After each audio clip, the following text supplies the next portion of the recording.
Today we back with Othello, this very compelling tale. There is something so fascinating about this because it is so vividly contemporary. These emotions still rage over mankind, and that is what makes it so fascinating. That Shakespeare, this bard of Avon, who has written this so long ago, saw to it that this book would carry through posterity. So today we're going to deal with Act 2, Scene 3. The scene opens in the citadel. And here we see that there is a happiness, there is celebration, everybody is jubilant, they are dancing and singing and having wine. They are all so happy that the Ottoman Turks have been destroyed. The great general Othello has restored peace to Cyprus. And we see the beginning of the scene that Othello is telling his right hand man, his lieutenant, Michael Cassio, to guard the city. He says, Michael, let us not get caught away with the festivities. We must still be discreet. Know that these people have been living in strife, and peace has just descended on them. It is still a very sensitive climate, so be at guard. He then takes Desdemona and he tells her that I am back to you, my love, and I have been separated from you. Let us now go together. And we see that they are headed towards their bedchamber. They are in each other's arms. And so here we see a celebration of the private as well as the public. It is at this time, this chapter actually springs on us innumerable questions. One is definitely, how is the web of deceit going to be thrown by Iago, the devil? On another side, we are going to see how is the relationship between Othello and Desdemona going to pan out. Thirdly, we see how is Michael Cassio's relationship towards Othello as well as his relationship towards Desdemona. So here we see Cassio, who is so loyal to his general. He's standing guard. And it is here that Iago comes with his diabolic plan. He tells Cassio that let us drink to the health of Othello. There are gallants in Cyprus waiting to party with us. They too wish to drink to the health of Black Othello. So everywhere we see that Iago describes Othello as black, as the Moor. He always wants to stress on the otherness of Othello, the fact that he is a foreigner. He does not let the listener or the audience forget that Othello is the other. And Michael Cassio refuses. He says that no, we have to be at guard, and while I am on duty, I do not wish to be drunk. We see that Cassio is with much difficulty holding out to the temptation. But Iago continues tempting him, and he tells him that this is all in good sport. We have won. The victory is ours. There is nothing to fear. And at the same time, he calls Rodrigo and he tells Rodrigo that I will create such chaos here. I will get Cassio drunk and I want you to go and bait him. You should cause a fight there such that Cassio will forget himself, and while he is on duty, he will indulge in a fight. And this will cause him to lose credit with the great Moor. So, to this end, he plans it in such a way, and we see that Cassio is slowly being tempted. Another thing that is very important here is that Cassio confesses that I do not trust myself with drink. So here we are made to understand that Cassio, this is one of the vices that Cassio has, that he cannot control himself if he partakes of wine, and he knows this fault of his. And it is this very fault or this very weakness that Iago is now going to use. And Iago calls in other gentlemen and he makes merry and he says, a little bit of wine cannot hurt you. And we see that he is singing and making merry, and Cassio finally starts taking a little bit of wine. And soon Cassio has forgotten himself. It is all of chaos in his mind, and there is chaos outside also. So we can say that this scene, one of the most important imagery, is chaos or pandemonium. All of a sudden, that orderliness which Shakespeare had created in his previous scenes has now descended into utter confusion. And the next scene we see Roderigo coming running into the scene where and Michael Cassio is following him with a drawn out sword and going to fight him. And here Iago shouts and he tells Rodrigo, rush ahead and ring the city bells so that the whole city let them all wake up. Let people witness what Cassio is up to. We also see the youth Montano coming in here into the scene, and Montano witnesses Cassio as he is going away drunk. And here Iago, in a very subtle manner, tells Montano that I feel our great general has done a mistake in promoting Michael Cassio. He has made a mistake in making him his lieutenant because he has this one vice. And here too, we have to see that Iago is so cunning and so careful. He does not simply say something bad about Cassio because that would be hard to believe. He says that here is an incredible military leader. He is so amazing that he could stand next to Caesar. Such a leader has but one vice, and that is he drinks too much. And Montano is very surprised and he asks, is he always like this? Is he always drunk? To which Iago replies, he cannot go to sleep without drinking. He cannot go to his bed without having first getting drunk. So here we see that how he is slandering or stealing somebody else's character, assassinating his character, representing him in an evil, bad light. So in this scene, we see Montano rushing in. Montano is a young, brave soldier, and he rushes in and he says to Cassio, sir, stop. While, do not get ahead of this. Do not take out your sword. This is a civilian. What are you doing? But Cassio is enraged by now. We do not know how Rodrigo has provoked him, but we know that everything has fallen according to plan.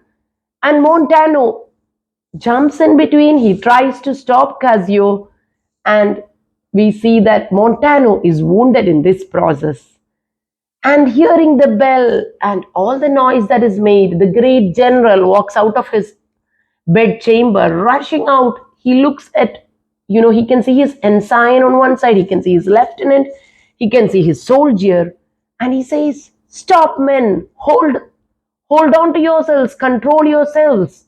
What is happening here? And he tells Montano, sir, do you not respect yourself and me? Do you not know that we are at peace? So we see that Othello's nobility coming in his words. He says that heaven has forbid us from fighting with one another. Heaven has caused the Ottoman Turks to be drowned. And here you are fighting with your brothers. To which Montano replies, great general, I was only defending myself. Is that a crime? But I bleed to death. And we see that Cassio is tongue-tied. He is so ashamed of himself. He cannot look the general in the face because he knows that he has been drunk while on duty. And here Iago, in a very shifty manner, pretending to be very reluctant, he says that it hurts me to speak against Cassio, my lord. It hurts me to speak like this about my brothers. But I must say that this is what I have seen. I have seen Michael Cassio following a civilian with his sword drawn out, and when Montano rushed in to stop him, unknowingly he keeps insisting that maybe Cassio has done a mistake. Unknowingly he has harmed Montano, and Othello says, "Honest Iago, I know that you are trying to make too little of the matter. I know that you want to save their skin, and that is why you do not, pronounce them wrong." And Othello immediately tells Cassio, "I love you, and you will always be beloved to me, but sorry, you can no longer be my lieutenant." In simple words, we see that Cassio has got fired. He's no longer on duty. And this hurts Cassio so badly. He cannot even speak. He is so ashamed of himself. And it is into this scene that Desdemona walks in, crying out, "My lord, what has happened?" She too is woken up. And here Othello tells her, "There is nothing, my dear. My dear sweet lady, do not worry. Everything is back to normal. Let us go back to our bed. Please go back to retire." But he then, being the very kind, noble general that he is, he tells Montano, "I myself will, I will be your surgeon. I will dress your wounds for you." Because he sees himself as the commander, the general, one who must protect his people. And he goes along with Montano, and we see that this Moor is taking care of his young soldier and telling him that, he need not worry, that all will be well. And then we see that Cassio is left with Iago, and Cassio cries out, "I have lost everything, that which is immortal to me. My honor is lost. My reputation is gone. I have come out of this picture looking like a fool and a drunkard." And Iago then comforts him. You see how diabolic he is. He has created the mischief, and he himself comes in to comfort Cassio, and he tells him, "Do not worry, Cassio. Why do you consider reputation as something so important?" Here we see what Shakespeare himself is telling us, as well as Iago's character tells us, that reputation is something that can be built out of lies just as it can be built out of truth. And this is Iago's attitude. He, by naming himself honest, he has seen to it that every man addresses himself as honest Iago. We see throughout the play that everywhere he is referred to as the honest, the trustworthy soldier. And he has slandered Cassio's reputation, made him out to be a drunkard. So he tells him it is no big deal, and advises him, "Go to Desdemona. She is our general's general, that fair lady. She will plead for you. She will ask her lord to forgive you, and you will soon be back into his good graces. You will soon be back to being his lieutenant. Do not worry." And Michael Cassio feels that this is a great idea. He says, "Yes, that beautiful, gentle woman will come to my aid." And we see that Iago is very happy. He is elated. And he calls Rodrigo and tells him, "Be patient." By now we see that Rodrigo is really disheartened. He does not see a future with Desdemona. But Iago pulls him along and tells him that, "See, just for, you may have been hurt a little bit. You've been beaten up a little bit. But what have you gained by it? Your rival, your enemy, Cassio, has been removed from the favor of the general. He is no longer lieutenant, he no longer has a job, and he can no longer be a threat to you." So he makes Rodrigo feel that Rodrigo has achieved something great. And then he says, aside and to the audience, he tells us, "Who can call me a villain? For I have given very good sound advice. Have I not told Cassio to plead to this good lady, Desdemona, for his cause? So when I give such good advice, surely I am a good man." So we see there is a lot of irony, and there is sarcasm here. He's being very sarcastic. And then he says, "Now I will set Emilia, my wife, to be Desdemona's maid, and also she too should ask Desdemona to further the cause of Cassio." And in Desdemona's goodness, I will create enough confusion and enough destruction.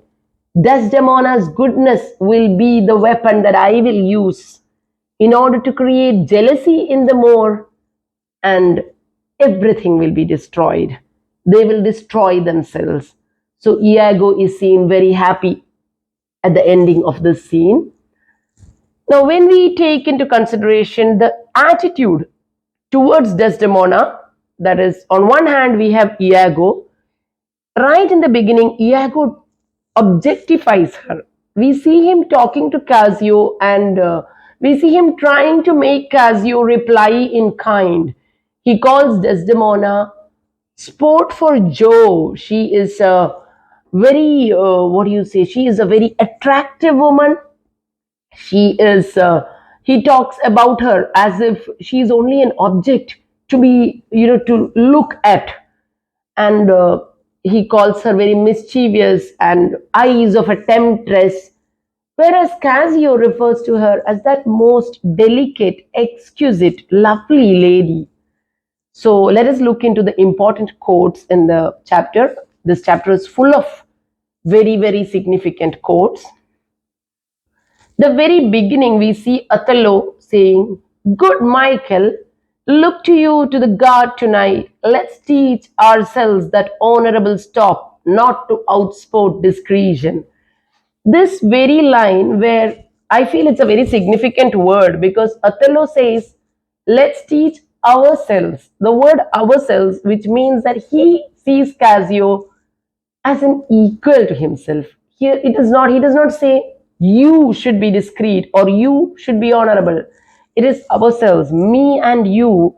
Throughout the drama, we see that Othello considers himself primarily a servant of the state, a general who must protect his people. That is his foremost in his mind. And only after that does he give consideration to his personal self. Now, this is the description from Cassio about Desdemona. She is a most exquisite lady, indeed a fresh and delicate creature, an inviting eye yet so modest. So these are the kind of lines that Cassio is telling about Desdemona, whereas Iago says, I warrant her she is full of game, a parley to provocation, a sport for Jove. So she's so objectified here. Now we see there is a bit of, a lot of joking here. We see Iago's song that makes Cassio to start drinking, how he says, "Oh, let me the canakin clink, clink. A soldier's a man. Oh, man's life is but a span. Why then let a soldier drink?"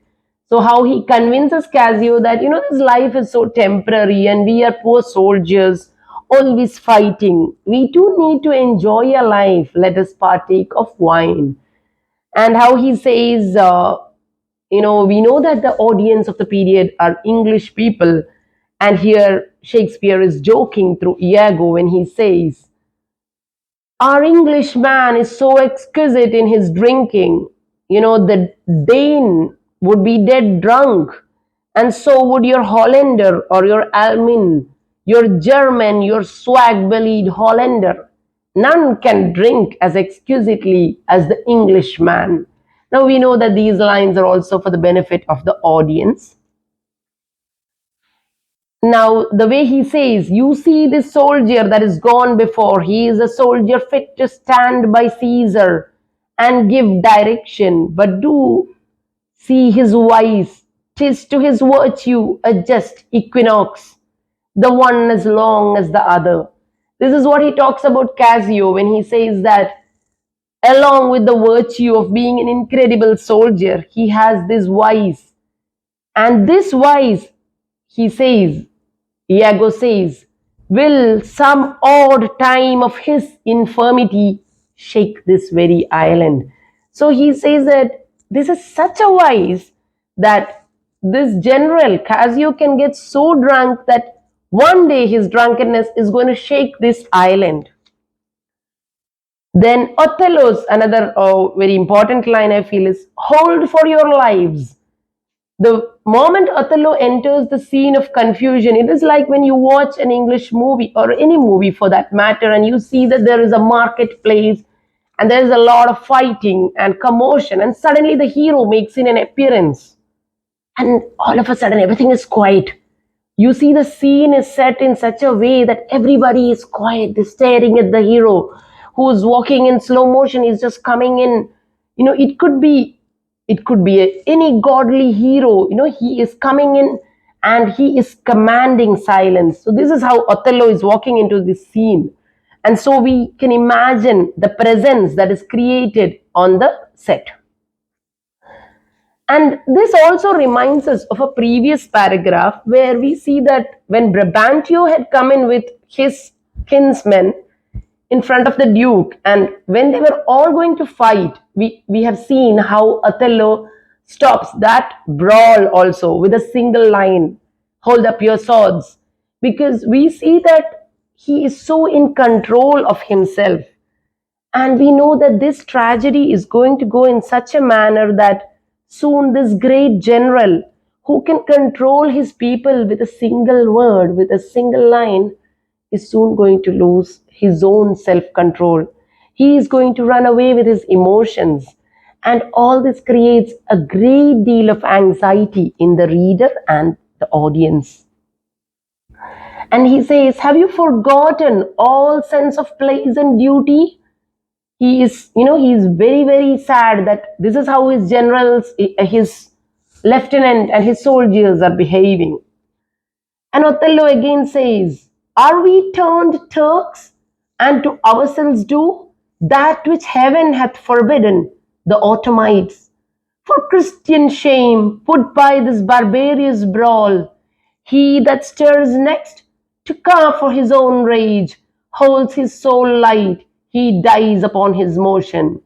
So he says, the next man to pull out his sword and continue this brawl, know that I am angered and I will take action. And he says, even if the man who has caused this is my twin at birth, this is something which is he is saying very lightly, we feel. Even if he be my twin at birth, even if he be my brother, he will no longer be, my trusted servant. I will see to it that he faces the consequences of this action. And Iago is only too glad to give the information. But even then, he prefaces it with the lines, I had rather have this tongue cut from my mouth than it should do offense to Michael Cassio. He shows himself so reluctant to point his finger at Michael Cassio.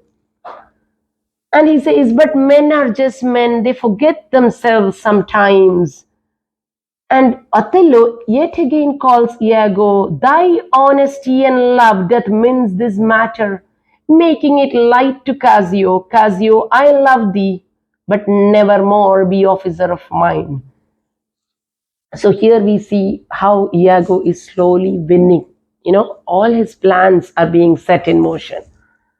And here we have to look at the relationship between Desdemona and Othello.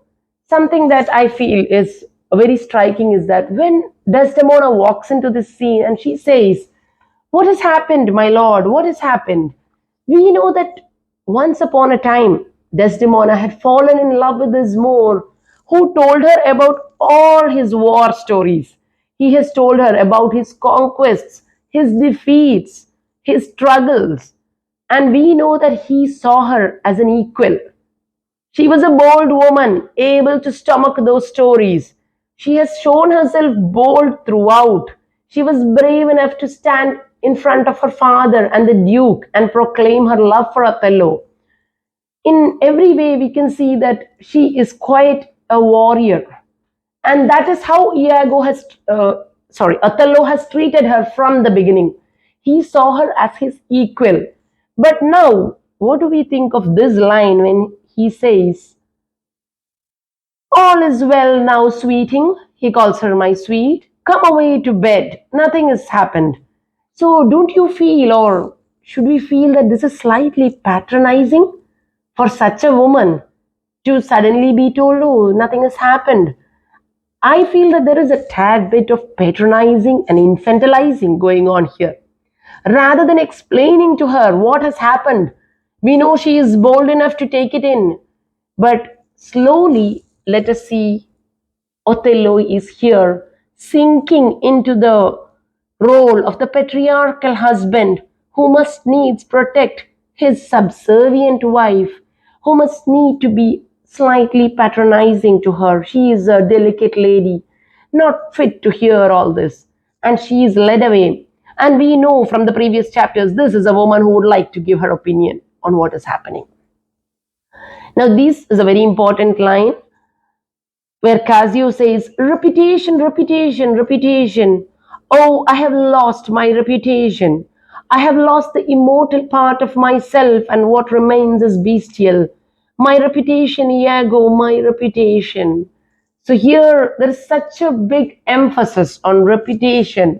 Casio calls it, and even Shakespeare is telling us that it is indeed the immortal part of man. For one who has lost his character, one who has lost his credit, will suffer throughout life. Nobody is going to trust him. He has been fired, he has been demoted, and he has lost something which is far greater than having to endure bodily harm. We see that Casio would not mind had he been harmed by a sword, but this wound is too much to bear. But Iago, we see how flippant he is, and he says, reputation is an idle and most false imposition, and of men get it without any merit. He is perhaps talking about himself, for he knows that he does not deserve the name honest, though with great assiduity, with great cunning, he has cultivated that name. And he says that this is just a punishment of policy. The general has punished you like somebody would beat an offenseless dog just to affright an imperious lion. Unfortunately, this is something just due to circumstance. You can easily win back your position. Pray go to Desdemona and ask her to plead for you. And Iago says, our general's wife is now the general. And she has so much power over him. She is of so free, so kind, so apt, so blessed a disposition. She holds it a wise in her goodness, not to do more than she is requested. She is so free, she's so kind, she's such a gentle woman. She will definitely plead for you. And Iago then says, his soul is so enfettered to her love that she may make, unmake, do what she list, even as her appetite shall play the god with his weak function. So Othello is weak in front of Desdemona, and he is so in love with her graces and her body and her very self, and he will listen to her. And this is a very important line. He says, while Desdemona pleads, and she for him pleads strongly to the more, I will pour this pestilence into his ear. At the same time, I, on the other hand, will pour pestilence into the Moor's ear. I will fill his ear with slander about her. I will tell him that she lusts after Cassio, that she repels him for her body is a lust, and by how much she strives to do him good, she shall undo her credit with the more. And the more she pleads for Cassio, the more she will undo her own credit. Because the more and more, the more will get angry. Why is she pleading for her lover? This is what the more will think. And this is Iago's brilliant plan. And so will I turn her virtue into pitch, and out of her own goodness make the net that shall enmesh them all. So from her goodness I will make this net that will enmesh and trap every one of them, and they'll all be punished. Now he is another lioness where he tells Roderigo to continue in his quest. Cassio hath beaten thee, but thou by that small hurt hath cashiered Cassio. By a small hurt, you have seen to it that Cassio is pushed out of the scene. And in the end, we see he's planning. My wife must move for Cassio to her mistress. My wife, too, unwittingly, he is going to use Emilia. Emilia, unknowingly, is going to be his accomplice. And to an extent, even the audience, too, with bated breath. And this is the part where we have reached, where we too want to say, Othello, do not listen to this evil soldier of yours. We too want to stop him, and there is nothing we can do but be trapped in the plot. Thank you.